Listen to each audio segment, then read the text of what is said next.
After 404 days passing since we got our first ever look at the Minecraft Caves and Cliffs update, it seems that finally it's complete. On November the 11th, 2021, we got the Minecraft 1.18 pre-release 1. Alongside this, the confirmation that the Caves and Cliffs update is finished and no more features are planned for the update. In this video, we're going to be talking about what this means for the release date of 1.18, along with some other little changes that were revealed in the Minecraft 1.18 pre-release 1. But before we get into it, be sure to let me know down below in the comments, are you on Team Caves or Team Cliffs? But without going on for any longer, let's get right into the video. Now, as I said at the start of the video, it has been officially 404 days between the first ever look we received at the Caves and Cliffs update at Minecraft Live 2020 and the release of the Minecraft 1.18 pre-release 1. That is a gap of over a whole year we had to wait from getting our first ever look at the Caves and Cliffs update until receiving our first pre-release for part 2 of the update. Just in case you do not know why this is so significant and why this is so exciting,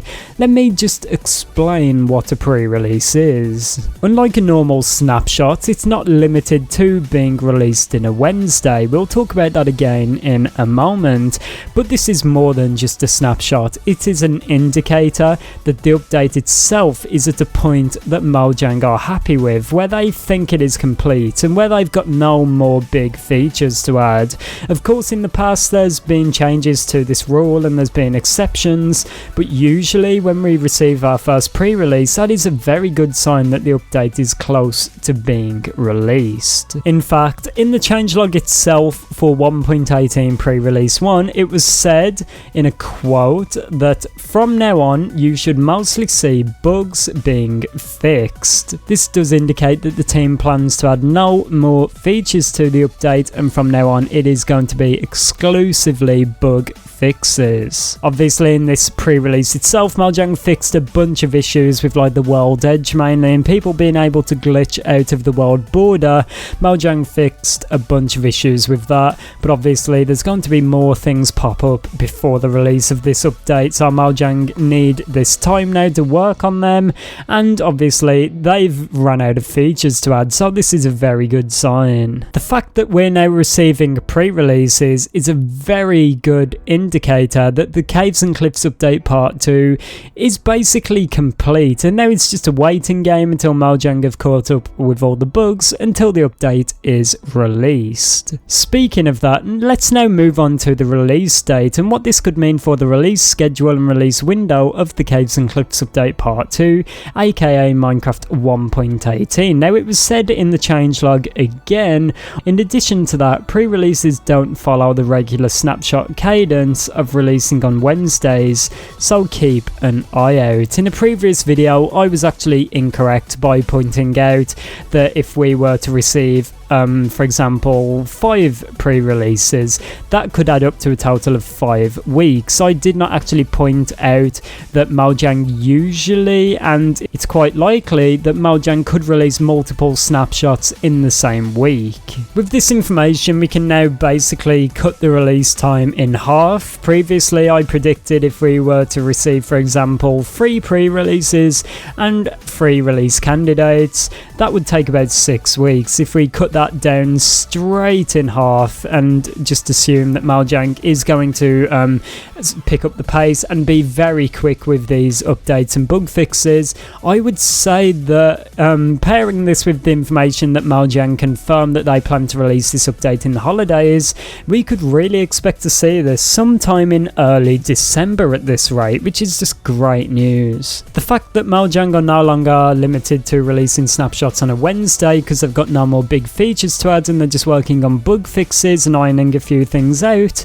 I would assume that this is great news and we could potentially see something in just a few weeks. Do not forget, the pre-release phase is not long at all. I think this could last for about maybe a week or two at the very most, until we start receiving release candidates, which are basically a level up from pre-releases. Now, with the Caves and Cliffs update now being officially finished, let's take a look at some of the final features that Mojang added with this pre-release. They changed it so that 2 new world types have been reintroduced, being amplified and large biome world types. This is of course very cool.